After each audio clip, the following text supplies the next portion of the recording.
Hello, Falcoholics. What is up? Welcome to another episode of the Dirty Birds and Brews podcast. I'm your host, Kevin Knight at Falcoholic. Kevin here to bring you sort of my thoughts now that the dust has more or less settled on the Falcons free agency period. And what we have seen, of course, is pretty quiet, right? A lot of sort of mid to low end moves.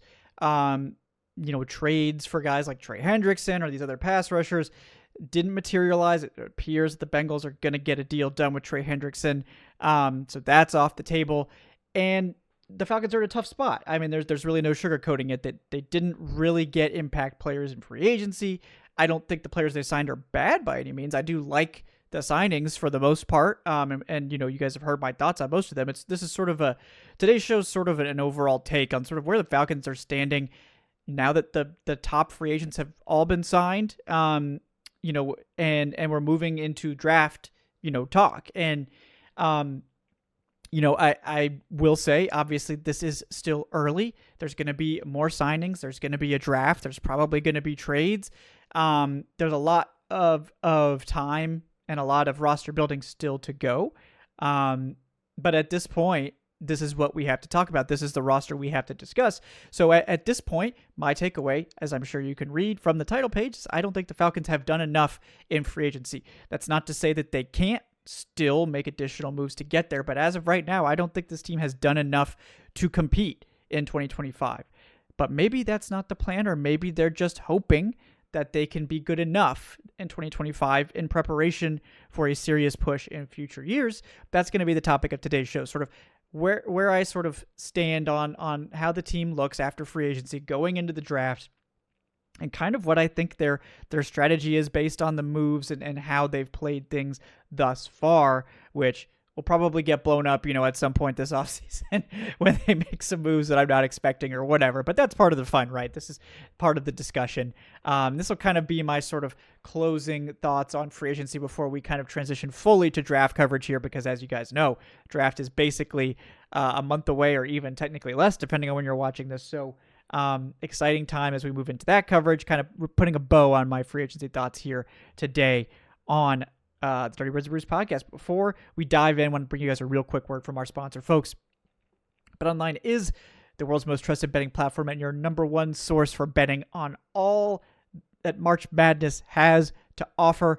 Because even if your bracket's busted, BetOnline's got more ways than ever to stay in on the action. They're now doing a free Sweet 16 bracket, and they've got live betting on every remaining tournament game with the largest selection of odds on everything. They've got college basketball, NIT, they've got the NCAA tournament, men, women, they've got MLB. It's opening day when I'm recording this, so that's obviously exciting. NHL, MMA, BetOnline continues to be your number one sports betting source. From every Cinderella story to every hat trick, BetOnline's got you covered with odds, stats, and more for every game, every play, and every win. When you sign up with BetOnline, go to betonline.ag. Use our promo code BELIEVE, that's BLEAV, to get access to the latest promotions. BetOnline, the game starts here. All right. So, Falcons free agency, pretty quiet, right? I mean, there's definitely some moves that I do like. I think I'm higher on the Divine Diablo signing than most. I think he's got a lot of potential, and that one could be something that really pays off. They really, really needed the athleticism in the linebacker core. It just wasn't present last year, and teams took advantage of it over and over and over again. So I think getting another athletic linebacker in here with potential, still very young, to play alongside Troy Anderson, if Anderson's finally able to get on the field, and Caden Ellis, who we know is very good at what he does. I think that's a good signing. I like Jordan Fuller. I think he's going to be a better fit here, than he was with the Panthers. I think he can be a sort of average starter, replace what Justin Simmons gave this team for a lot less money, give them a higher run defending floor. And I think Leonard Floyd is a good rotational pass rusher at this stage of his career. That's kind of all he is. They're paying a lot of money for a guy that's probably just going to be a rotational pass rusher, but that's what it costs, and this team desperately needs to boost their rotation in any way they can, and they're hoping that Floyd, who should be a natural fit, obviously, in the Rams scheme, in this Jeff Ulbrich defense that Mahoris is obviously very familiar with, Leonard Floyd, I think that's the hope, is that he's a better fit than Judon and can also, cost less. He probably won't cost less technically because it's just a 1 year, $10 million deal. So his cap hit's probably going to be higher, but, it sort of is what it is. But, these are all moves that I like. I think they're good moves, but they don't really move the needle, right? This team needed a lot of help at a lot of positions, and a lot of those positions still really haven't been addressed. Like Morgan Fox. Like, I think he's a good rotational pass rushing defensive tackle, but you lose Grady Jarrett, you lose Eddie Goldman, you lose a lot of guys on that line, and they haven't really been replaced yet. I think cornerback, you do bring Mike Hughes back, you like that, but slot is basically a wide open hole at this point. I don't think Clark Phillips looked good as a slot defender. I think he's an outside corner. He's just a small outside corner, and that's kind of what he is. That's why he went in the 4th round. And I think he can play that position pretty well depending on the matchup, but I don't think he's built for slot. You need to have a big body, physicality, and Phillips is a willing and able run defender, but the slot is a different beast. You have to be hard-nosed and bigger because you're going to be taking on tackles constantly. I just don't think that's Clark Phillips' game. I don't think the slot is his home, so I don't really see a slot defender on the roster right now, and that's very concerning.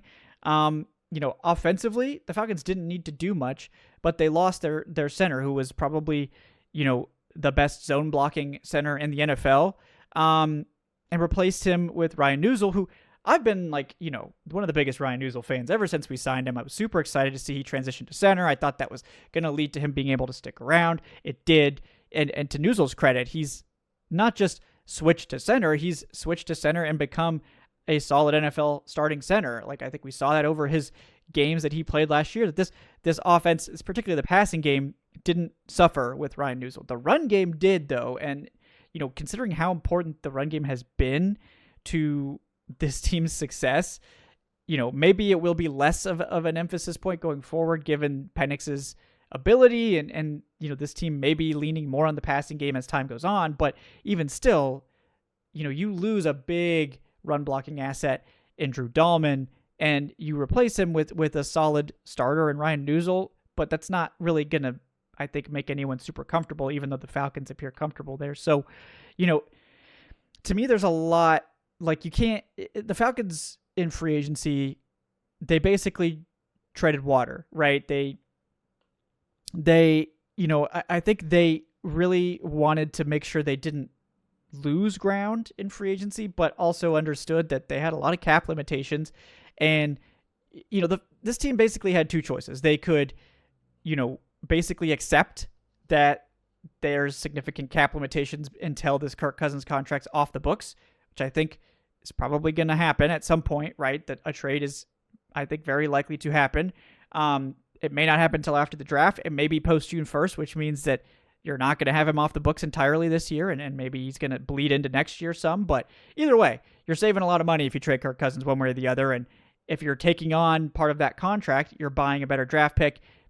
I could see an argument for that too, but we'll have to figure out how they do that. But either way, you're not working with much space. So your options are to either operate like that and don't, overspend, be very careful with money, make signings that are smart but savvy, right? But those aren't going to necessarily change the outcome of your team, right? I don't think anyone's looking at Jordan Fuller, looking at Leonard Floyd, looking at Divine Diablo and thinking, oh, these guys are going to drastically change the outcome of the 2025 season. I think they will be helpful contributors that are going to be an important part of this team's success or lack thereof, next year, but they don't really move the needle. I think you're basically treading water on what you had last year.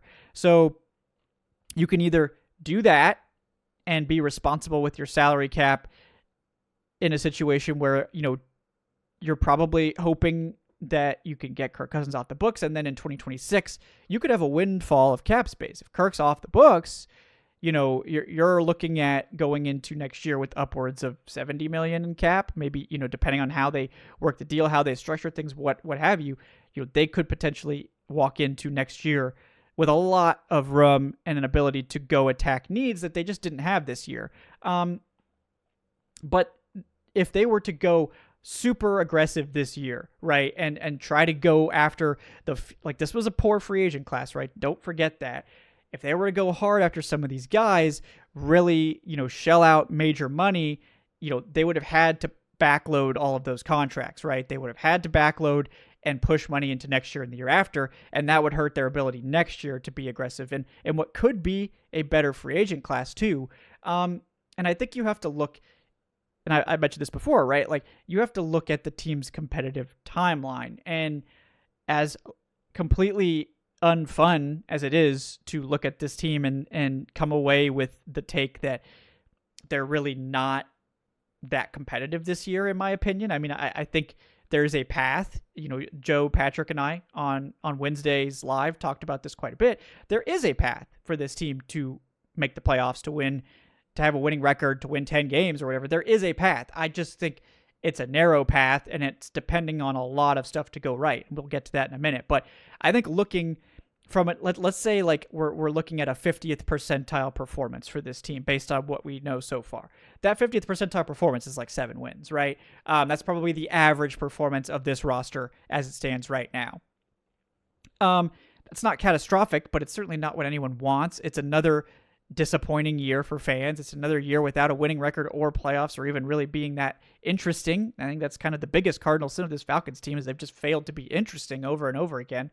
At least last year they were interesting, so props to the powers that be for that. But this team, I think, is on a different timeline now that they've transitioned away from Kirk Cousins to Michael Penix. And as a result of that, I think 2025 could be looked at as a little bit of a rebuilding year, or at least a retooling year, where you're looking at the competitive window being 2026, 2027, 2028. Like, those are the years you're trying to put your chips in and compete, because again, it looks like a better free agent class. You're not as handicapped in the draft, because you haven't traded a bunch of picks away or had picks stripped for tampering or whatever the heck, is going on with all these picks that the Falcons don't have anymore.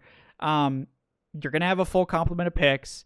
You're going to have a lot more cap space, and you're going to have Michael Penix now going into his 3rd season. And, hopefully this year he'll have the whole season to start, and we'll have a lot better grasp on what this offense is and how good it is. Because I think if the offense is as good as everyone hopes, that's basically what all of our hopes are pinned on, is the offense being really good. If the offense is that good, then we could go into 2026 with a clear idea of, okay, the offense is good. Maybe we have to tweak these couple positions or add another, receiver or whatever it is, right tackle, etc. But we know that the defense is what we need to fix. And I think there's no scenario where this defense is good this year. I think the best we can hope for is average, which would be a good outcome in my opinion. And like an average defense is fine. I think an average defense would be more than enough if the offense is as good as people hope for this team to compete, right? But I think their ceiling is like average. Like I think their ceiling is average to above average. And are we really, going to expect that to happen? I think that's a tough ask. Now we have to see what happens in the draft. There's a lot of time left, et cetera, et cetera. The couching that, we all need to have. It's just not very inspiring, right? I don't think anyone's coming away from what this team has done enthused or excited. I'm excited to see Michael Penix and this offense play. The defense, to me, feels like we're really banking on a lot of things going right for that unit, even with the projected draft picks, right? Like I'm projecting the Falcons to focus heavily on the defense, even if they trade down, so-and-so, you're really hoping for a lot of improvement from a unit that really hasn't had much of a talent injection, didn't get the veteran, didn't get a huge lift from free agency. You're really depending on a couple of things to go right for this defense to get where it needs to be for this team to compete. So to me, I don't think that they did enough. I think free agency has not been good enough. I think they didn't get impact players. I think they got good rotational players to fill holes that needed to be filled. I don't think the defense got worse, certainly. I think there's an argument to be made that the defense, there was some addition by subtraction, and I think you have better fits for this scheme and all that. Talent maybe slightly better, right? Ultimately, I don't know. Is that enough? With the draft picks, can that be enough for this defense to improve?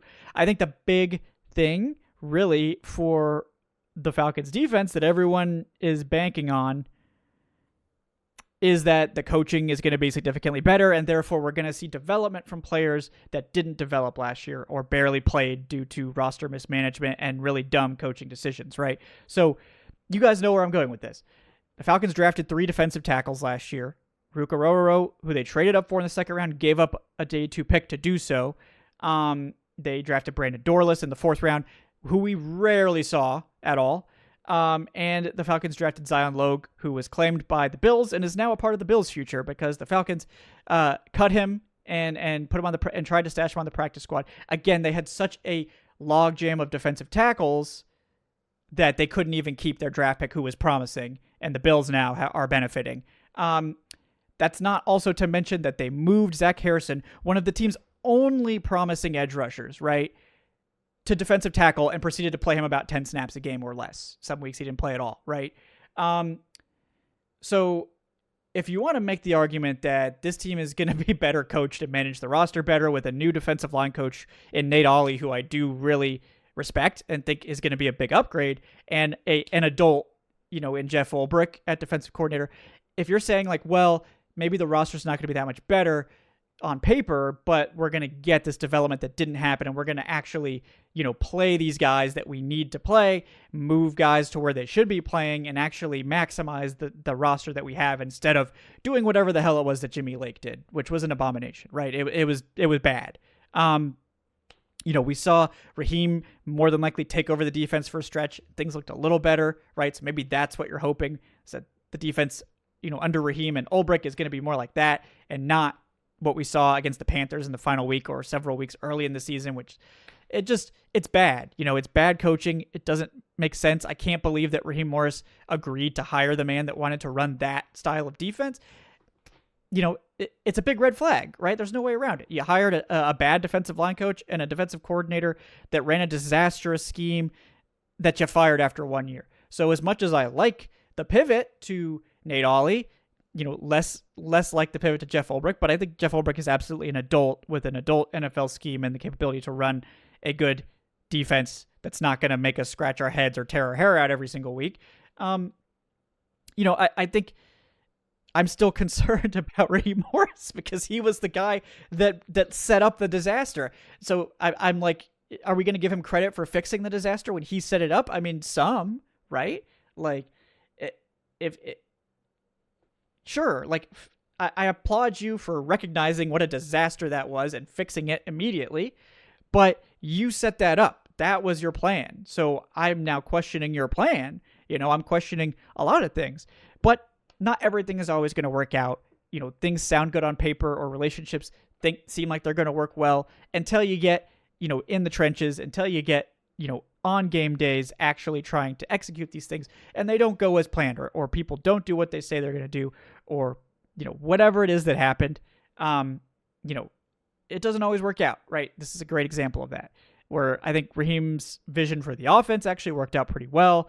I think Zach Robinson, was a bold choice at offensive coordinator, and I think that paid off to some extent. I think we're much more excited to see what he can become, but the defense was a total miss. And again, it's like, we're hiring a defensive-minded head coach. Now, Morris has coached both sides of the ball, so maybe it's less of this, but his most recent experience was as the Rams defensive coordinator. That's where he had his accolades, Super Bowl winning defense, all this stuff. The defense was a disaster. It was managed poorly. The players were not developed. The guys that we drafted didn't play.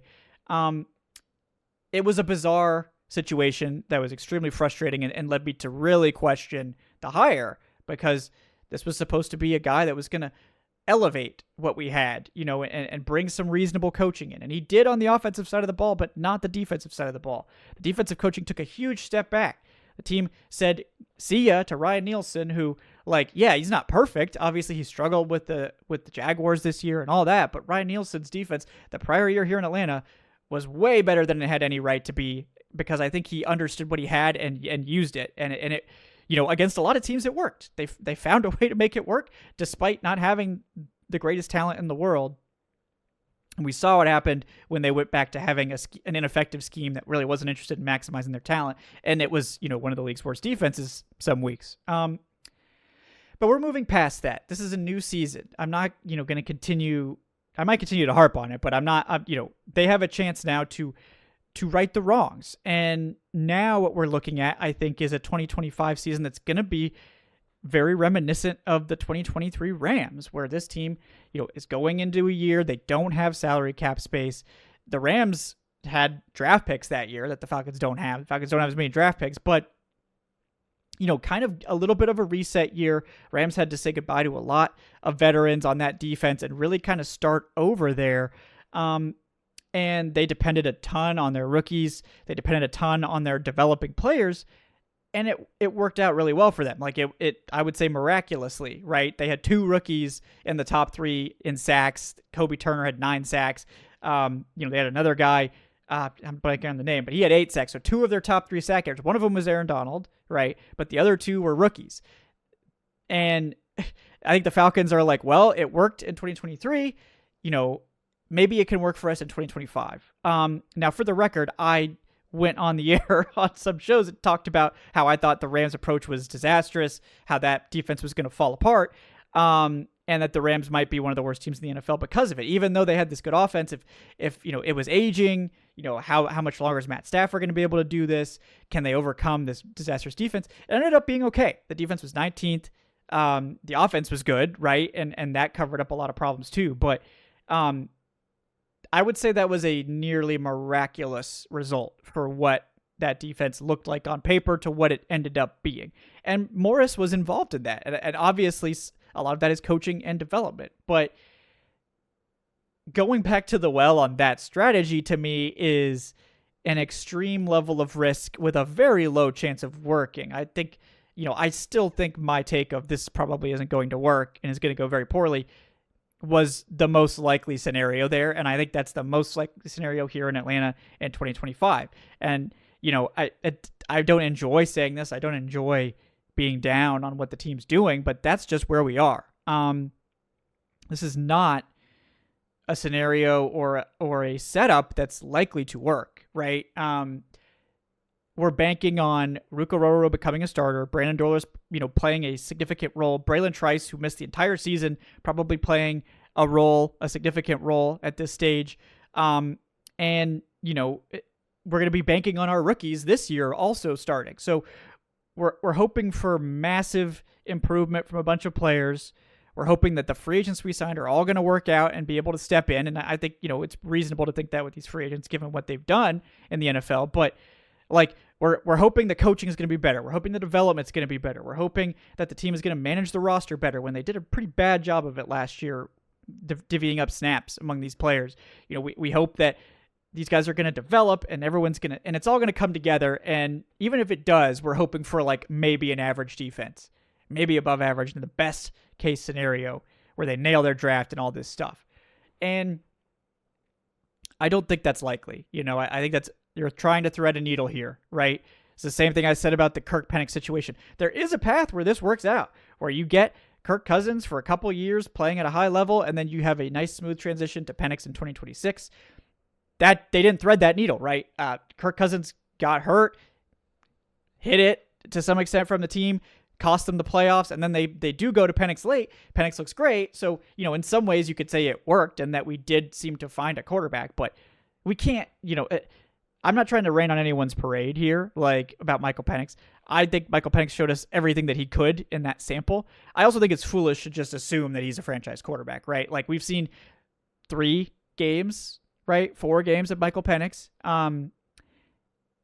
That's not enough. That's not enough for you to assume that he's a franchise quarterback. What we saw was extremely encouraging, very exciting. I'm really excited to see how he develops, what he can do in the NFL, right?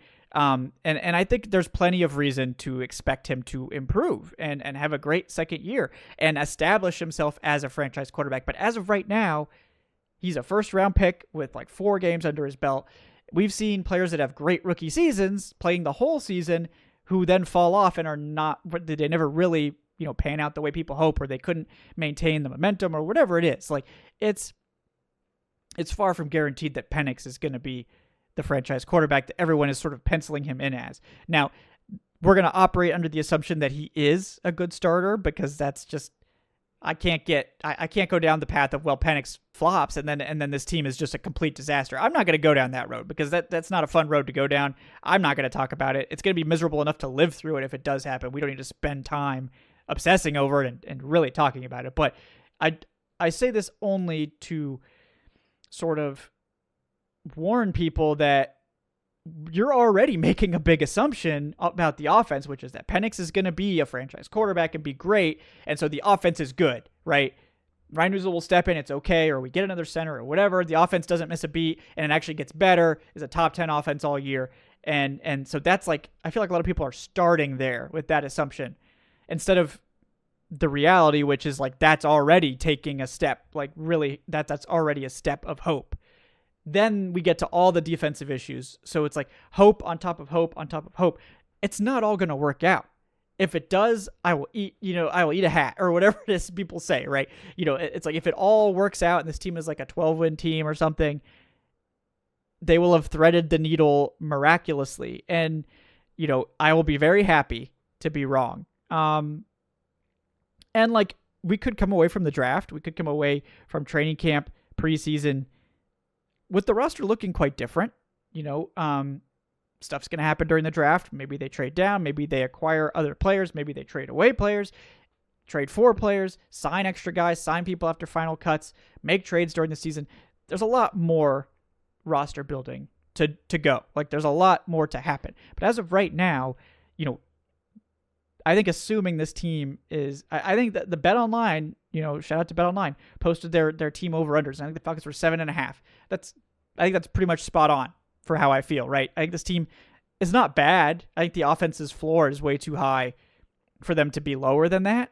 But the defense, the last we saw of the defense against the Panthers, which, to be fair, don't really think that's representative of the defense. That's probably the worst case, the worst this defense has looked ever, last year.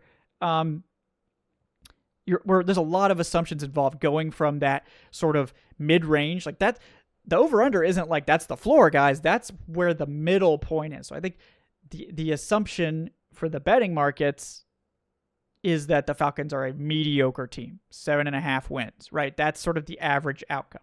And that to me feels pretty spot on. That means if the Falcons have some luck and some bad luck, they're probably going to end up with 7 or 8 wins. That to me is probably what I'm going to predict at this stage. If you ask me to predict the wins, I would say they win 8 games again, right? Getting to 9, 10 plus wins, it's possible. You only need a few things to go right to win a couple more of those games, but we're asking a lot to go right for this team to have a path. And I don't really think there's a path to them being like a Super Bowl contender or anything this year.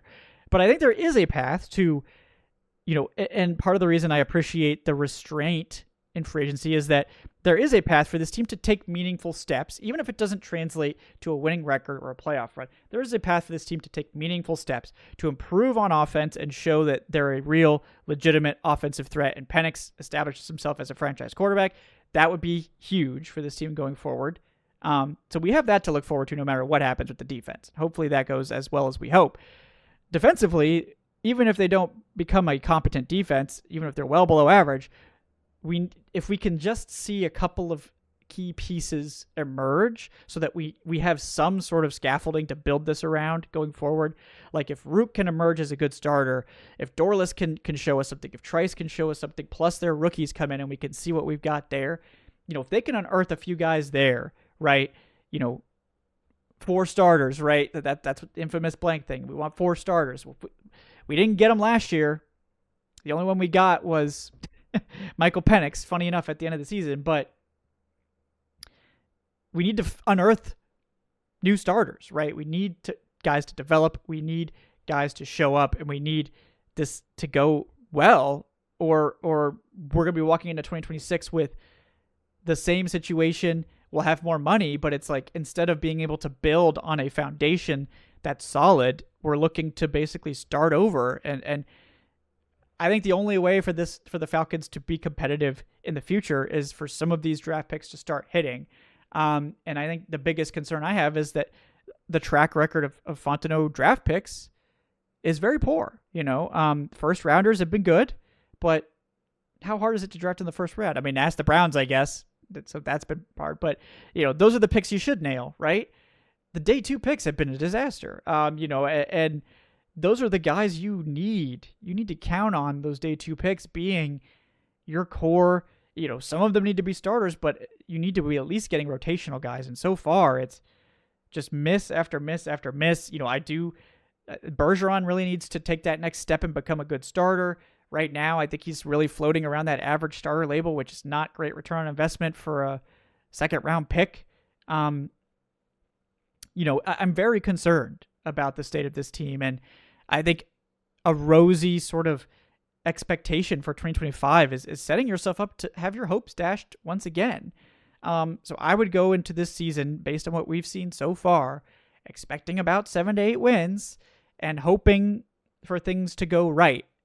Enough things to go right that you're walking into 2026 feeling a lot better about the state of the team, feeling very confident in a few of these pieces developing and having a real structure to build upon, that you can go into 2026 free agency with your war chest, add a couple of key pieces that you're missing, and then start this competitive timeline in 2026 where you're going to have Penix for a couple cheap years, 2026 and 2027. You're hoping those are the cheap years with Penix. Maybe 2028, if you've signed him, that first year cap hit could be lower, right? Because, the 5th year option is not saving you any cap space, that's for sure. Maybe you got a window of 2 or 3 years with Penix where you can really put together a contending team. But 2025, is probably not a contending year. Maybe you're competing for the playoffs. Maybe you're scratching, at the door of that winning season. But yeah, I think the Falcons, have a lot of work to do. I don't think they've done enough so far. Again, to couch it, there's still a lot of time. There's still opportunities to make trades, to sign more players. They can create more cap space if they want. There are other things they can do. But based on what they've done so far, it looks like the goal is to tread water with the roster and free agency. Don't create any additional holes other than Drew Dahlman, which is a big one. We'll have to see what they do in the draft. Maybe the draft will change our minds on this, and maybe they're able to work some stuff out or pull in some additional picks or make moves for players or whatever it is. I think there's a pathway for this team to be competitive and for us to feel a lot better, going into the summer, going into training camp, preseason, what have you. I just think everyone should be prepared for the reality that planning to replicate the 2023 Rams, which kind of feels like what they're operating like right now, I think there was a 10% chance of that working out for Los Angeles. And it did, so good for them. I wouldn't bet on a 10% chance happening twice, ever, right? Like that, it's not a good bet. It's a bet you're going to lose most of the time. And even if it does work out, I don't know that that's a strategy I want to get behind, something that low percentage based, but that's sort of where you're at. I think that it's a strategy that allows you to not hurt your best years, which are probably going to be 2026 and 2027. You're not messing up your cap space in those years. And, you're leaving the door open for maybe a better than expected year this year. But in reality, what you're probably looking at is another 7 to 8 win season. I think the difference is obviously that we could be getting excited about this offense on a weekly basis, right? No matter what, if the defense is bad, at least we can go watch Michael Penix, go out there with Drake London and Darnell Mooney and Kyle Pitts and Bijan Robinson and just go out there and blast teams. And even if they don't win a lot of these games because the defense is a disaster, maybe it's it's a boat race every single week, and that could be fun. We could enjoy that even if it's not resulting in wins. Maybe the team's not boring. Maybe they're just this heart attack team where they're going up and down the field, and we're at least seeing good offense every week, and we know that that's the foundation of this team, and we just need to go and fix these couple things, and then when next year or the year after, then it'll be great. But we've been saying that now since 2018, right? Every year since 2018. Oh, okay. Well, they just need to make a few changes, and then they'll be back, right? They needed to clean this up, get some guys in here, get some development, and then it'll be back. And since 2018, they've failed every time. Doesn't matter who the coaches were, who the GM was. It's 2 different GMs, multiple different head coaches now. the failure has continued to persist. So forgive me for not, taking the high road anymore. Like I think I'm done betting on upside with this team. I just don't. You fooled me too many times, Atlanta. Like too many times have I trusted in the ability of this team to thread the needle to find success where most other teams don't.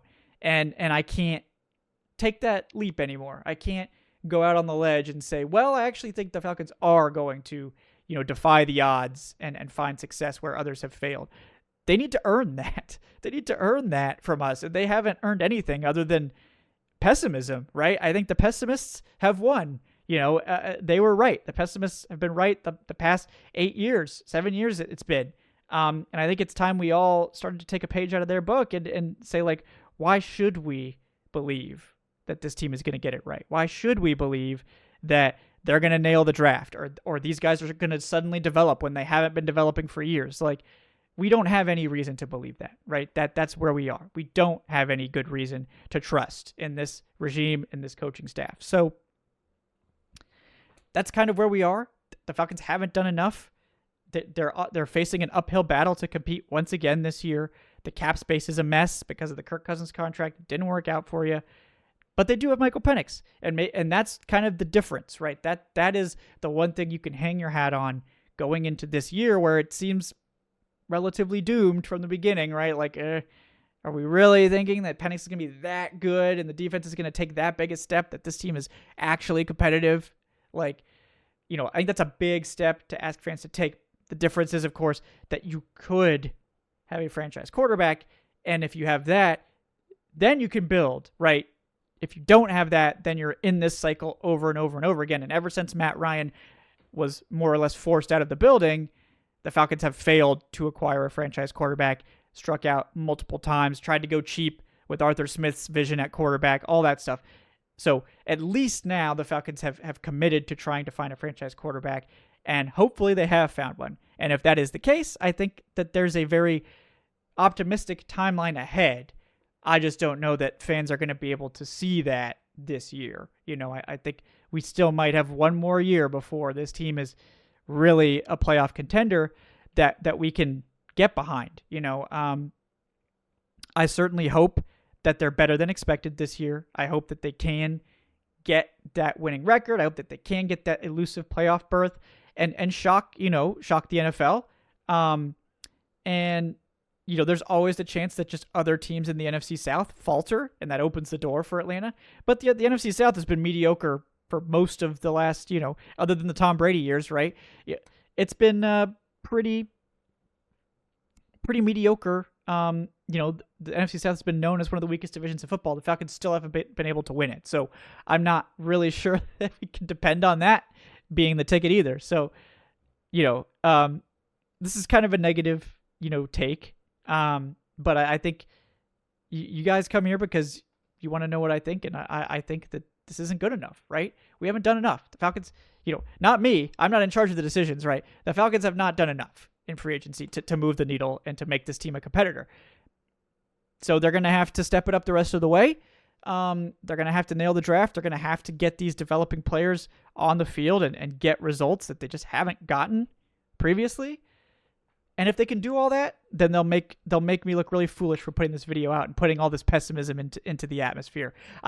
Nothing would make me happier, for the record. I would love to be wrong about this. I would love for the Falcons to shut me up and make us all believe in this coaching staff and Terry Fontenot and Michael Penix and this team being way better than expected.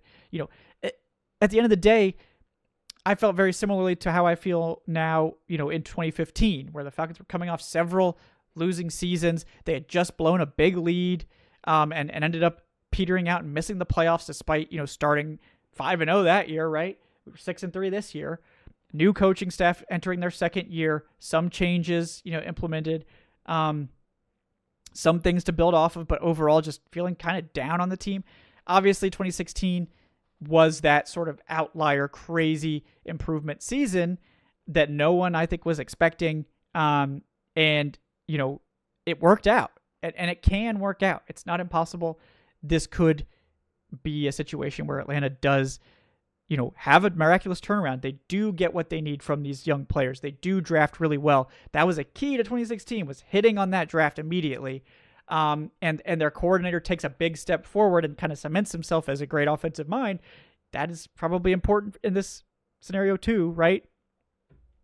And 2015 to 2016, 2024 to 2025, like that, there are similarities, right?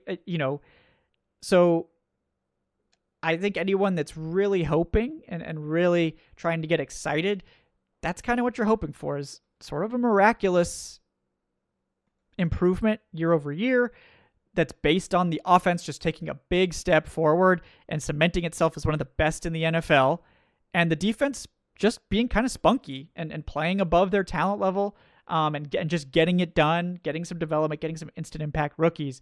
If they can do that, then they could win. There's no reason they can't win.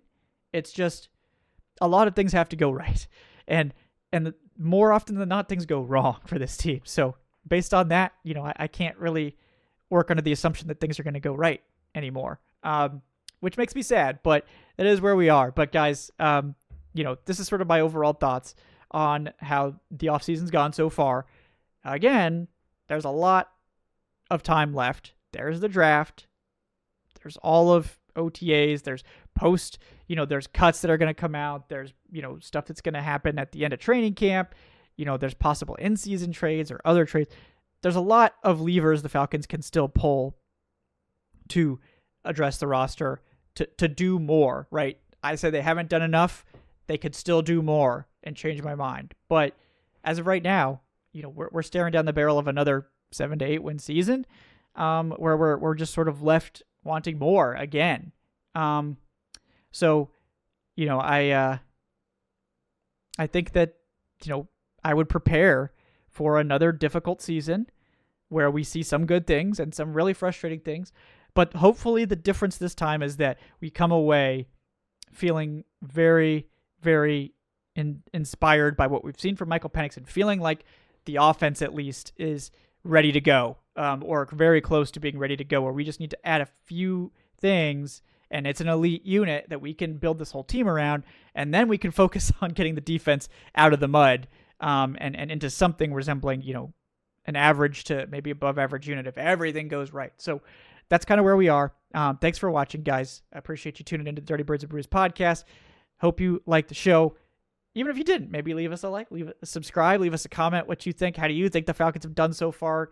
Do you think they are going to defy the odds and find a way to win? Or do you think that my 7 to 8 win prediction is too rosy and you think that's going to crash and burn?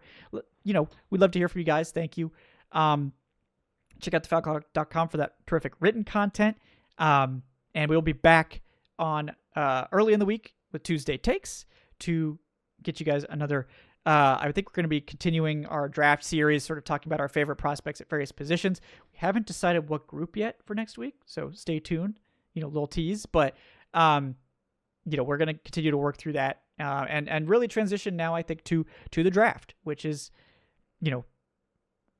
we're really depending on this draft class. In case I haven't made that clear in the past 40 minutes, we're really depending a lot on this draft class to come in and do some work. So thank you guys so much for joining us here. I'm Kevin at Falcon. Kevin, thanks again to BetOnline for sponsoring today's episode. See you guys next time on the Dirty Birds and Brews podcast. Have a great day, folks.